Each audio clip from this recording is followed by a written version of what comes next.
Hello hi friends. आज हम लोग देखेंगे ईपीएससी का सिलेबस। ईपीएससी का जो फुल फॉर्म होता है यूनियन पब्लिक सर्विस कमीशन, इसका सिलेबस होता है। इस सिलेबस को हम लोग समझेंगे।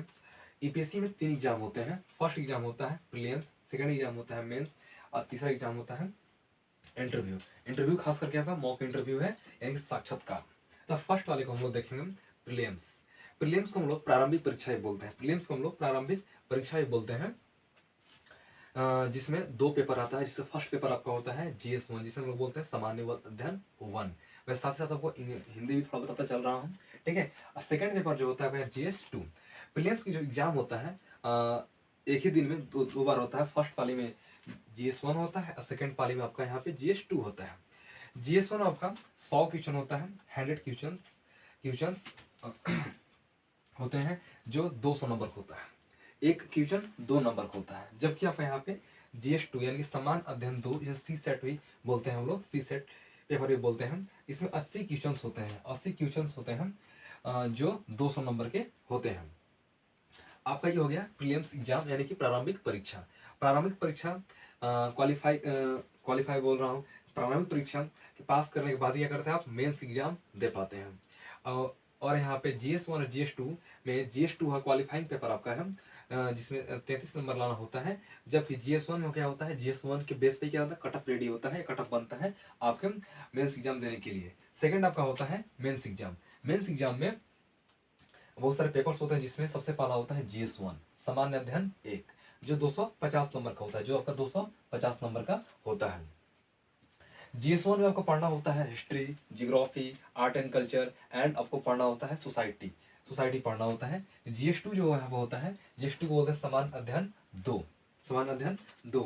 ये भी होता है 250 नंबर का होता है। इसमें आपको पढ़ना होता है गवर्नेंस पढ़ना होता है, पॉलिटी पढ़ना होता है, इंटरनेशनल रिलेशन पढ़ना होता है, आदि चीज़ें पढ़ना होता है। अगर आपका होता है GS3 सामान्य अध्ययन 3, ये भी 250 नंबर का होता है। इसमें आपको इकोनॉमिक्स पढ़ना होता है, इन्वायरमेंट पढ़ना होता है, इंटरनल सिक्योरिटी पढ़ना होता है, और चीज़ें पढ़ना होता है। अगला होता है GS4, ये भी होता है 250 नंबर का आपका होता है। GS4 50 नंबर का होता है।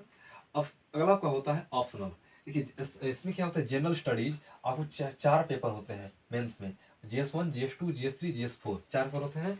और चारों को मिलाकर कितना नंबर का होता है, 1000 नंबर का होता है। चारों को मिलाकर के आपका 1000 नंबर होता है। अब अगला आता है आपका ऑप्शनल, जो जो भी एस्पिरेंट से अपने अलग अलग ऑप्शनल ले सकते हैं। कोई ऑप्शनल हिस्ट्री लेता है, कोई ज्योग्राफी लेता है, कोई लिटरेचर लेता है, जैसे Hindi literature, English literature, Urdu literature, इस तरह से यहाँ पर होता है। तो ऑप्शनल में 2 पेपर होते हैं। पहला पेपर होता है 250 नंबर का, दूसरा पेपर भी होता है 250 नंबर का। 250 नंबर का। तो 4 पेपर आपका GS का हो गया और 2 पेपर ऑप्शनल का हो गया। एक पेपर जो आपका होता है एसए का होता है, जो 250 नंबर का होता है। एसए 250 नंबर का। इस सारे जो GS1, GS2, GS3, GS4, optional और एसए, इन सबको मिलाकर क्या बनता है, आपका मेंस का नंबर बनता है। जबकि आपका एक कंपलसरी पेपर होता है, 2 कंपलसरी पेपर होते हैं, जिसमें इंग्लिश कंपलसरी होता है। इंग्लिश सबको लेना, सभी एस्पायरेंट को लेना होता है। जबकि एक और जो पेपर होता है, पेपर वन आपका हो गया इंग्लिश। और पेपर 2 जो होता है, उसमें कोई भाषा आप ले सकते हैं। जैसे आप इंग्लिश ले सकते हैं, उर्दू ले सकते हैं, हिंदी ले सकते हैं, बाकी और भाषाएं, ठीक है। ये होगा आपका मेंस का पेपर। अब मेंस का सिलेबस हो गया। जो अब मेंस क्वालिफाई करने के बाद, मेंस पास करने के बाद आप कहाँ जाते हैं भाई, इंटरव्यू देने के लिए, साक्षात्कार देने के लिए, जो का 275 नंबर का होता है।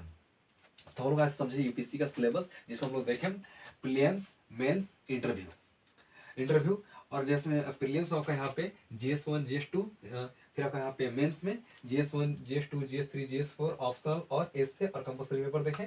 और इंटरव्यू लास्ट में 275 नंबर का, ठीक है। तो उम्मीद है कि आपको समझ में आया होगा यूपीएससी का सिलेबस। Thank you.